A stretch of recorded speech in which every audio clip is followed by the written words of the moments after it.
बिस्मिल्लाहिर्रहमानिर्रहीम। अस्सलाम वालेकुम।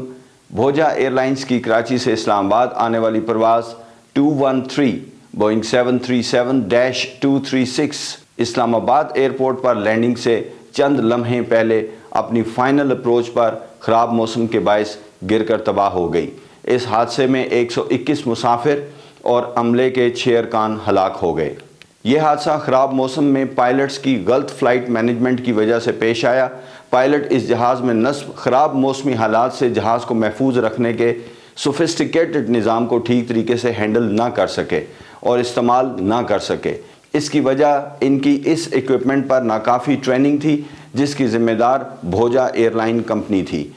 एयरलाइन अथॉरिटीज़ पायलट की ट्रेनिंग्स को मॉनिटर ना कर सकीं। आज की वीडियो इस क्रैश से मुतल्लिक एक बहुत ही अहम पहलू के बारे में है और वो है ख़राब मौसम। आज की इस वीडियो में आपकी फ़्लाइट पर ख़राब मौसम के क्या असरात हो सकते हैं, इस पर बात करेंगे।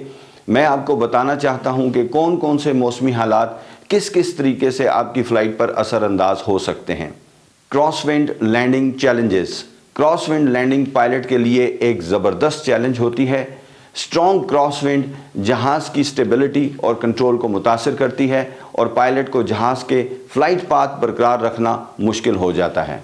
ऐसे में पायलट का मुकम्मल इन्हिसार अपनी फ़्लाइंग स्किल्स और क्रॉसविंड लैंडिंग की प्रैक्टिस की हुई टेक्निक्स पर होता है। आसान अल्फाज में बाज़ औक़ात लैंड करने वाले हवाई जहाज़ों को साइड की तरफ से चलने वाली तेज़ हवा के बायस लैंडिंग के लिए अपना रास्ता बरकरार रखना मुश्किल हो जाता है। ऐसे में पायलट्स का तरबियत याफ्ता होना बहुत ज़रूरी होता है ताकि वो जहाज़ को बाहिफाजत सही तरीके से लैंड करवा सकें। धुंध और कम विजिबिलिटी।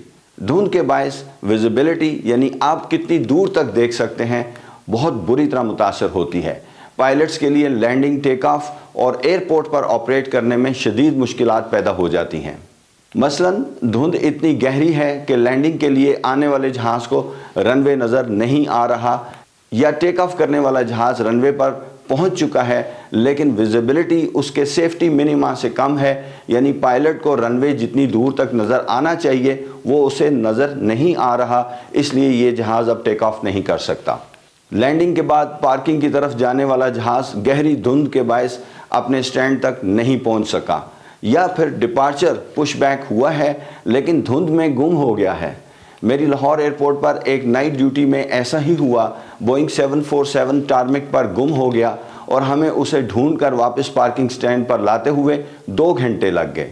अब ऐसे इंस्ट्रूमेंट लैंडिंग सिस्टम्स मौजूद हैं जो हवाई जहाज़ को कम विजिबिलिटी में भी लैंड करवा सकते हैं और ज़मीन पर उसे स्टैंड तक पहुंचने में मदद दे सकते हैं। ऐसा बहुत कम वक्फे पर लगी हुई तेज़ रोशनियां जो पायलट को रास्ता दिखाती हैं उनकी वजह से मुमकिन होता है। लाहौर एयरपोर्ट पर ऐसा ही निज़ाम नस्ब है। टर्बुलेंस या विंड शेयर।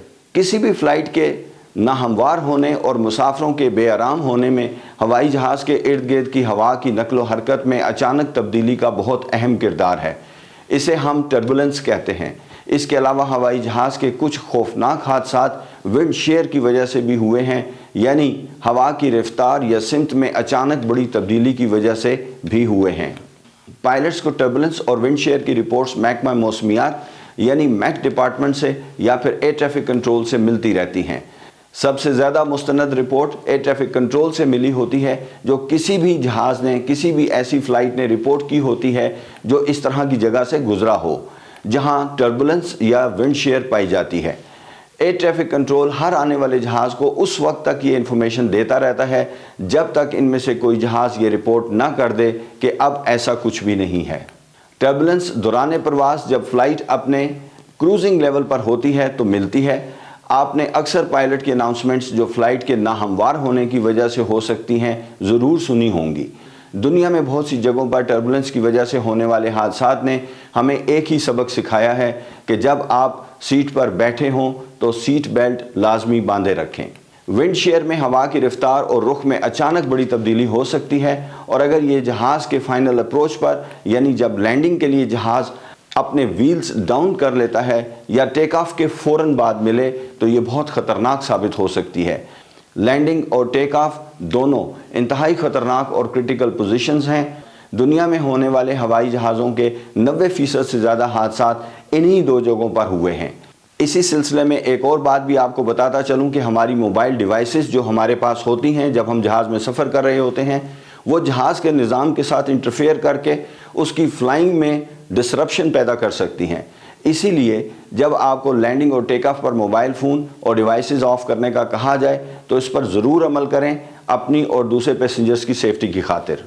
आजकल के मॉडर्न हवाई जहाज़ों में ऐसे आलात लगे हैं जो टर्बुलेंस और विंड शेयर की एडवांस वार्निंग देते हैं, मगर इस बदकिस्मती को क्या कहें कि पायलट को इस सिस्टम को पूरी तरह इस्तेमाल करना ही ना आता हो और उसकी ट्रेनिंग भी पूरी तरीके से ना हुई हो। इस्लामाबाद एयरपोर्ट पर होने वाले भोजा एयरलाइन के क्रैश की भी यही वजह थी। बर्फ़बारी, आइस और 0 डिग्री सेंटीग्रेड से कम दर्जा हरारत भी हवाई जहाज़ ऑपरेशंस को बुरी तरह मुतासर करता है। दुनिया में कुछ जगहें ऐसी भी हैं जहां बहुत बड़े बड़े आतिशफ़शां फटे हैं। इनके फटने के बाद बहुत बारीक और हल्की राख, जिसे हम वोल्केनिक ऐश कहते हैं, हवा में बुलंद हो जाती है और बहुत दूर दूर तक फैल जाती है। कोई भी जहाज़ इसके करीब से भी नहीं गुजर सकता क्योंकि ये जहाज़ के इंजन्स में जाकर उसे चोक कर सकती है। चुनांचे इंटरनेशनल सतह पर इसकी इंफॉर्मेशन इशू होती है और इस पूरे इलाके को क्लियर होने तक हवाई ट्रैफिक के लिए बंद कर दिया जाता है। आतिशफ़शां से उठने वाली ये राख इतनी ज़्यादा हो सकती है कि पूरे के पूरे शहर को दफन कर सकती है, जैसा कि हमने यूट्यूब पर वीडियोस में देखा। अल्लाह अकबर। उम्मीद है आज की वीडियो ने आपकी मालूमात में इजाफ़ा किया होगा। अगर हो सके तो मेरे चैनल को ज़रूर सब्सक्राइब कीजिए और मेरी वीडियोस को लाइक और शेयर भी कीजिए। नेक्स्ट वीडियो तक के लिए इजाज़त चाहता हूँ। अल्लाह हाफ़िज़।